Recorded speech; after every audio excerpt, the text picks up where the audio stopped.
Today is day 3 for the Come Follow Me study for this week, May 18th through the 24th. Be strong and of good courage. Joshua 1 through 8 and 23 through 24. Wednesday, May 20th, 2026, Joshua 2 through 4. Joshua 2. New Testament Christians saw Rahab as an example of the power of both faith and works. As you read Joshua 2, consider the role of Rahab's faith and works in saving herself, her family, and the Israelite spies.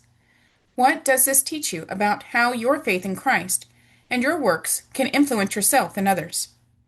Joshua sends spies to Jericho. Joshua 2:1. And Joshua the son of Nun sent out of Shittim 2 men to spy secretly, saying, Go view the land, even Jericho. And they went and came into an harlot's house named Rahab and lodged there.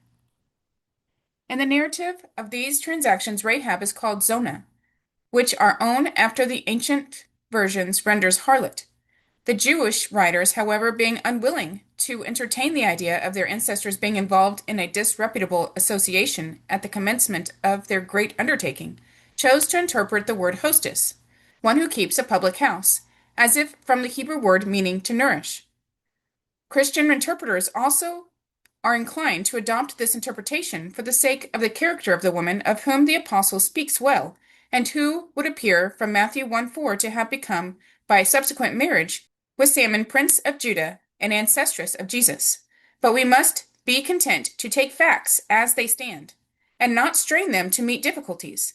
And it is now universally admitted, by even sound Hebrew scholars, that Zonah means harlot and not hostess. It signifies harlot in every other text where it occurs, the idea of hostess not being represented by this or any other word in Hebrew, as the function represented by it did not exist. There were no inns, and when certain substitutes for inns subsequently came into use, they were never in any Eastern country kept by women. On the other hand, strangers from beyond the river might have repaired to the house of a harlot without suspicion or remark. The Bedouins from the desert constantly do so at this day in their visits to Cairo and Baghdad. The house of such a woman was also the only one to which they, as perfect strangers, could have had access, and certainly the only one in which they could calculate on obtaining the information they required without danger from male inmates. This concurrence of analogies in the word, in the thing, and in the probability of circumstances ought to settle the question. If we are concerned of the morality of Rahab, the best proof of her reformation is found in the fact of her subsequent marriage to Salmon. This implies her previous conversion to Judaism, for which indeed her discourse with the spies evinces that she was prepared. That Rahab's faith in Jehovah was sincere is supported by the fact that both Paul and James cited her as an example of faith. Rahab became an unlikely hero for Israel, considering her reputation as a harlot in Jericho. She was identified by New Testament writers as an example of both faith and good works. After helping the Israelite spies escape, Rahab declared her belief that the Lord was God and that he had given Israel the land. Rahab's experience shares an interesting similarity with the deliverance of the children of Israel from Egypt. Like the Israelites who were spared from the destroying angel after placing the blood of a lamb on their doorposts, Rahab and her family were spared from Jericho's destruction by placing a line of scarlet thread in their window. Rahab and her family became part of the Israelite nation in the Promised Land. While there is no further mention of Rahab in the Old Testament, she is mentioned in Matthew as an ancestor of Jesus Christ. Joshua 2:2-3. And it was told the king of Jericho, saying, Behold, there came men in hither tonight of the children of Israel to search out the country. And the king of Jericho sent unto Rahab, saying, Bring forth the men that are come to thee, which are entered into thine house, for they be come to search out all the country. The spies are received and concealed by Rahab. Joshua 2:4-7. And the woman took the 2 men and hid them, and said thus, There came men unto me, but I wist not whence they were. And it came to pass about the time of shutting of the gate, when it was dark, that the men went out. Whither the men went I wot not. Pursue after them quickly, for ye shall overtake them. But she had brought them up to the roof of the house, and hid them with the stalks of flax, which she had laid in order upon the roof. And the men pursued after them the way to Jordan, unto the fords, and as soon as they which pursued after them were gone out, they shut the gate. Elder Matthias F. Cowley said, "There are a certain class of pious men among us that I call hypocrites. They are too good to do anything that is not considered just right by the world, whether it is right in the sight of God or not. They are after the order of the men who in the days of Jesus sought to bring him into disrepute, and even impeached the honor of his birth, because they did not understand it. They are the kind of men that condemned Rahab the harlot because she hid the spies. Why did she hide the spies? Was it to infringe upon the rights of the people of Jericho that she hid them and preserved them from those miserable minions of the law? No, she did it for righteousness' sake, to protect innocent men in their liberties. What does the Apostle Paul say about that woman? He said, it should be accounted unto her for righteousness. Brothers and sisters, we do not want to be hypocrites." Joshua 2, 8 through 13. And before they were laid down, she came up unto them upon the roof. And she said unto the men, I know that the Lord hath given you the land, and that your terror is fallen upon us, and that all the inhabitants of the land faint because of you. For we have heard how the Lord dried up the water of the Red Sea for you, when ye came out of Egypt, and what ye did unto the two kings of the Amorites that were on the other side Jordan, Sihon and Og, whom ye utterly destroyed. And as soon as we had heard these things, our hearts did melt. Neither did there remain any more courage in any man because of you. For the Lord your God, he is God in heaven above, and in earth beneath. Now therefore I pray you, swear unto me by the Lord, since I have showed you kindness, that ye will also show kindness unto my father's house, and give me a true token, that ye will save alive my father and my mother and my brethren, and my sisters, and all that they have, and deliver our lives from death. The spies promised to preserve Rahab and her household. Joshua 2, 14 through 18. And the men answered her, Our life for yours, if ye utter not this our business. And it shall be, when the Lord hath given us the land, that we will deal kindly and truly with thee. Then she let them down by a cord through the window, for her house was upon the town wall, and she dwelt upon the wall. And she said unto them, Get you to the mountain, lest the pursuers meet you, and hide yourselves there 3 days, until the pursuers be returned, and afterward may ye go your way. And the men said unto her, We will be blameless for this thine oath which thou hast made us swear. Behold, when we come into the land, thou shalt bind this line of scarlet thread in the window, which thou didst let us down by. And thou shalt bring thy father and thy mother and thy brethren, and all thy father's household home unto thee. These verses illustrate the value placed upon an oath or promise by men of ancient times. Unfortunately, men of that day were more faithful to their covenants with other men than they were to those made with God.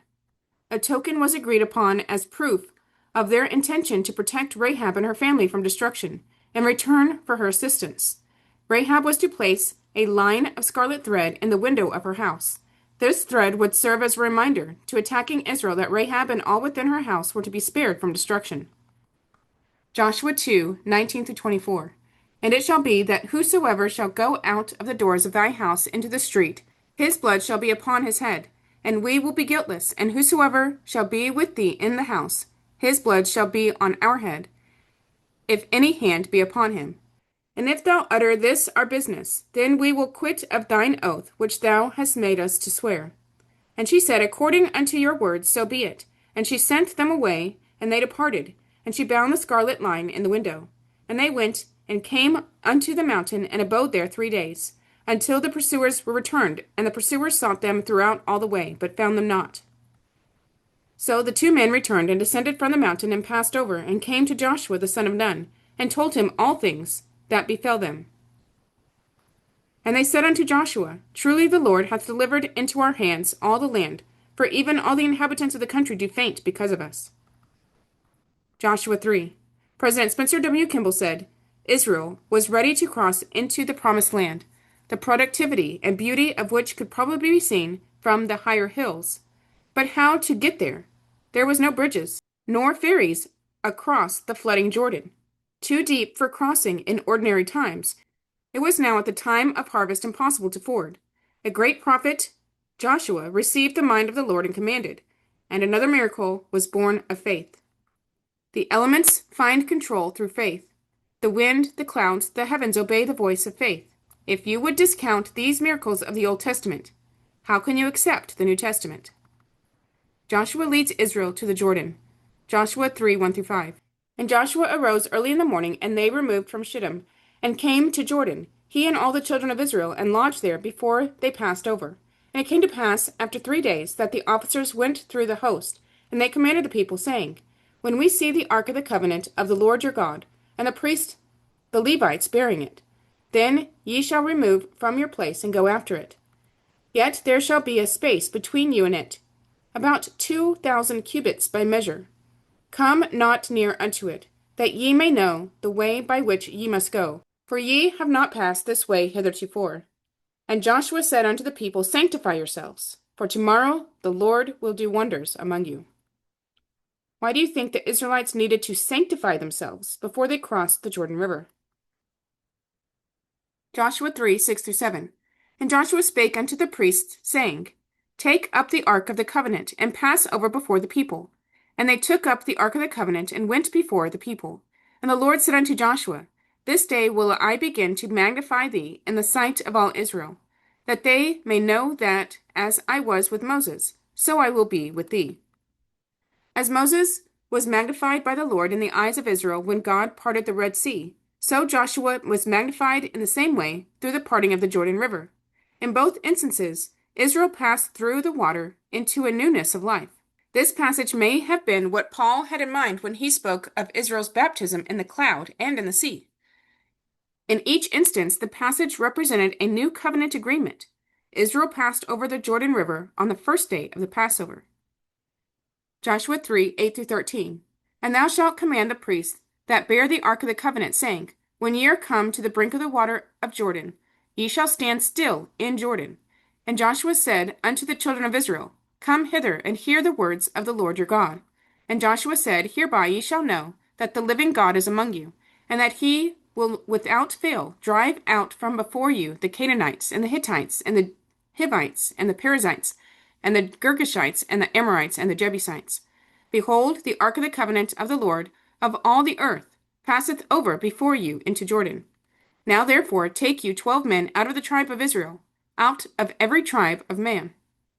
And it shall come to pass, as soon as the soles of the feet of the priests that bear the ark of the Lord of all the earth, shall rest in the waters of Jordan, that the waters of Jordan shall be cut off from the waters that come down from above, and they shall stand upon an heap. Elder Marky Peterson said, The Lord then instructed that the priests carrying the ark of the covenant should approach the river first. As Joshua announced this, once again he impressed on the people that the ark was that of the true and living God. When he referred to it, he said, The ark of the Lord of all the earth.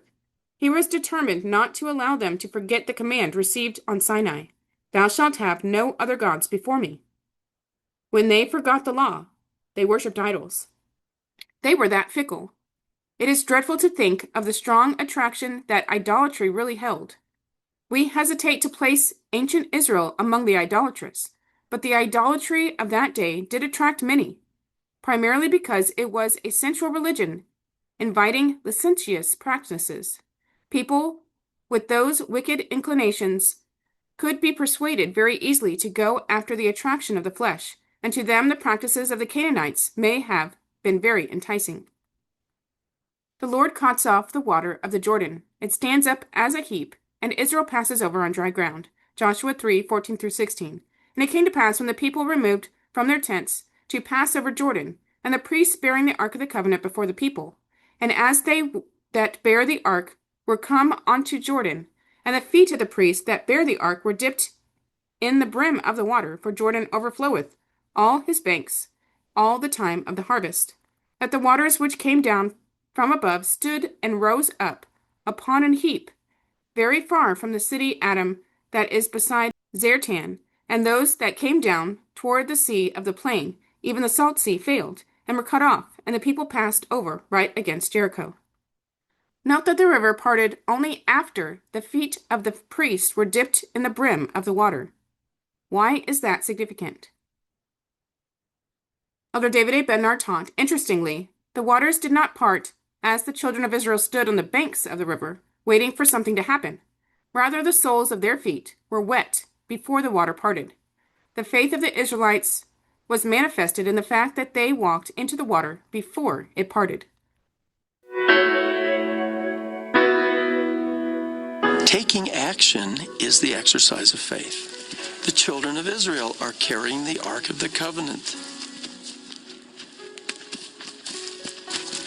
They come to the River Jordan.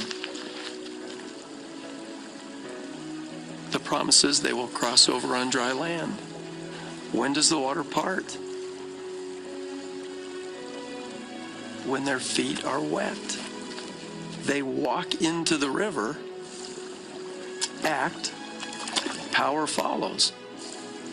The water parts.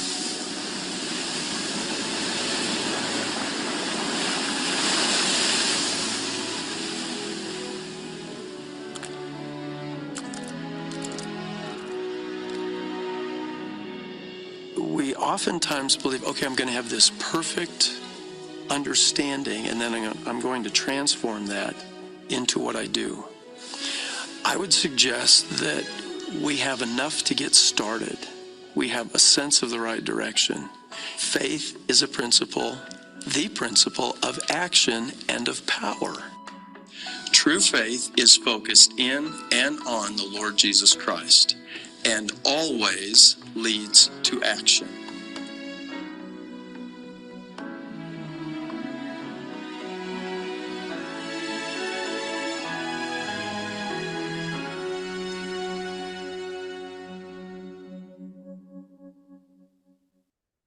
Elder Neal A. Maxwell said, "We sometimes must do the hard things we have been asked to do before we will be blessed." Joshua and his priests, in a little reed replication of the parting and crossing of the Red Sea, crossed the flooded Jordan River in another miracle. But the miracle did not begin for ancient Israel until after Joshua and his priests got the soles of their feet wet. We all have a need to understand that we must walk to the edge of the light, obediently going as far as the Lord has told us to go before expecting Him to help us with the next step. Why not, in this connection, link the better known and far more dramatic crossing of the Red Sea with the episode involving Joshua and the children of Israel, when the time came for them to cross the flood-swollen Jordan River? Notice that in the latter episode, the Lord required them to get the soles of their feet wet first before He stopped up the swollen Jordan so dramatically. Joshua 3:17. And the priests that bear the ark of the covenant of the Lord stood firm on dry ground in the midst of Jordan, and all the Israelites passed over on dry ground, until all the people were passed clean over Jordan. Elder Marky Peterson continued, "The command to cross Jordan was given when all was in readiness. The priests carrying the ark went first, as planned. As their feet entered the river, the waters were shut off from above, not just at the site of the crossing, but from above, and they stood as in a heap. This is interesting in view of some speculations that the crossing came in the dry season, and that the stream had probably just dried up, or that a strong wind came at the convenience and appropriate time and swept the waters away from the crossing site. Why will not mankind accept the fact that God is a God of miracles? Why will they not admit that a miracle took place here, as it had at the Red Sea? Several other significant events happened at the Jordan River. See 2 Kings 2, 6-15 and 5, 1-14, and Mark 1, 9-11. What connections do you see between these events? How has the Lord done wonders in your life? How can you experience or recognize those wonders more often? Joshua 4. Joshua places 12 stones to commemorate the crossing of the Jordan. Joshua 4, 1-9. And it came to pass, when all the people were clean passed over Jordan, that the Lord spake unto Joshua, saying, Take you 12 men out of the people, out of every tribe a man, and command ye them, saying, Take you hence out of the midst of Jordan, out of the place where the priest's feet stood firm, 12 stones, and ye shall carry them over with you, and leave them in the lodging place, where ye shall lodge this night. Then Joshua called the 12 men, whom he had prepared of the children of Israel, out of every tribe a man. And Joshua said unto them, Pass over before the ark of the Lord your God into the midst of Jordan, and take ye up every man of you a stone upon his shoulder, according unto the number of the tribes of the children of Israel, that this may be a sign among you, that when your children ask their fathers in time to come, saying, What mean ye by these stones? Then ye shall answer them, that the waters of Jordan were cut off before the ark of the covenant of the Lord, when it passed over Jordan. The waters of Jordan were cut off, and these stones shall be for a memorial unto the children of Israel forever. The children of Israel did so as Joshua commanded, and took up 12 stones out of the midst of Jordan, as the Lord spake unto Joshua according to the number of the tribes of the children of Israel, and carried them over with them unto the place where they lodged, and laid them down there. And Joshua set up 12 stones in the midst of Jordan, in the place where the feet of the priests which bear the ark of the covenant stood, and they are there unto this day. Biblical peoples were very fond of symbolic acts to commemorate great events. In order to memorialize God's blessing in parting the waters of the Jordan River, Joshua commanded that 12 stones be taken from the riverbed and placed where all the people could see them. These stones shall be for a memorial unto the children of Israel forever. In later years, when the children would ask the meaning of the stones, Israel could rehearse the story of God's miracle. Thus, the stones would serve as a visible reminder of God's power. Elder B.H. Roberts said, The Lord was anxious, apparently, that there should be a testimony in stone, an enduring monument of the manifestation of his power in behalf of Israel. I think I catch a glimpse of the same spirit in the experiences of modern Israel. For many years now, with a great joy, I have looked upon this magnificent temple upon this block as a collective testimony in stone to God's presence and power and salvation among the Latter-day Saints that is mightier, perhaps, than the verbal testimony of any man, because it may be seen by so many, unmoved through many generations, and has been established by the collective mights of a community. They have builded a monument of testimony in stone that God has given commandments to this generation. Joshua is magnified before the children of Israel as they cross the Jordan. Joshua 4:10-14. For the priests which bear the ark stood in the midst of Jordan, until everything was finished that the Lord commanded Joshua to speak unto the people, according to all that Moses commanded Joshua. And the people hastened and passed over. And it came to pass, when all the people were clean passed over, that the ark of the Lord passed over, and the priests in the presence of the people. And the children of Reuben and the children of Gad, and half the tribe of Manasseh passed over armed before the children of Israel, as Moses spake unto them. About 40,000 prepared for war passed over before the Lord unto battle, to the plains of Jericho. On that day the Lord magnified Joshua in the sight of all Israel, and they feared him, as they feared Moses, all the days of his life. Shortly after Joshua became the leader of the children of Israel, the Lord promised him, As I was with Moses, so I will be with thee. One way the Lord fulfilled this promise was by helping the Israelites cross the Jordan River on dry ground, as they had crossed the Red Sea. After the miracle, the text states that on the day the Lord magnified Joshua in the sight of all Israel, and they feared. After the miracle, the text states that on that day the Lord magnified Joshua in the sight of all Israel, and they feared him, as they feared Moses. The miracle at the Jordan River also points to Jesus Christ. In Hebrew, Joshua means Jehovah is salvation, and the name eventually evolved through Greek and Latin into English as Jesus. Joshua leading Israel into the promised land can remind us of Jesus Christ leading all the faithful into the ultimate land of promise. Centuries after the Israelites' miracle at the Jordan, Jesus Christ was baptized in the same river at the beginning of his moral ministry. You might use the story of the Israelites crossing the Jordan River as a symbol of baptism, giving up your old life in the wilderness and starting a new one in a covenant relationship with God. You could look at a picture of Jesus being baptized and explain that Jesus was baptized in the same river the Israelites crossed. You could then sing a song, such as baptism. Share with each other how being baptized is like starting a new life in Jesus Christ's kingdom. After the priests bearing the ark passed over, the river returns to its course. Joshua 4:15-23. And the Lord spake unto Joshua, saying, Command the priests that bear the ark of the testimony, that they come up out of Jordan. Joshua therefore commanded the priests, saying, Come ye up out of Jordan. And it came to pass, when the priests that bear the ark of the covenant of the Lord were come up out of the midst of Jordan, and the soles of the priests' feet were lifted up onto the dry ground, that the waters of Jordan returned unto their place, and flowed over all his banks, as they did before. And the people came up out of Jordan on the 10th day of the first month, and encamped in Gilgal, in the east border of Jericho. And those 12 stones which they took out of Jordan did Joshua pitch in Gilgal. And he spake unto the children of Israel, saying, When your children shall ask their fathers in time to come, saying, What mean these stones? Then ye shall let your children know, saying, Israel came over this Jordan on dry land. For the Lord your God dried up the waters of Jordan from before you, until we were passed over, as the Lord your God did to the Red Sea, which he dried up from before us, until we were gone over. Elder Marky Peterson said the river was similarly divided on 2 other occasions. Both were miracles, just as was the above-mentioned instance. When Elijah and Elisha needed to cross the river together, Elijah took his mantle and wrapped it together and smote the waters, and they were divided hither and thither, so that they too went over on dry ground. Following this, Elijah was taken into heaven on the fiery chariot. As Elisha returned from this experience, he had to again cross the river to reach his home.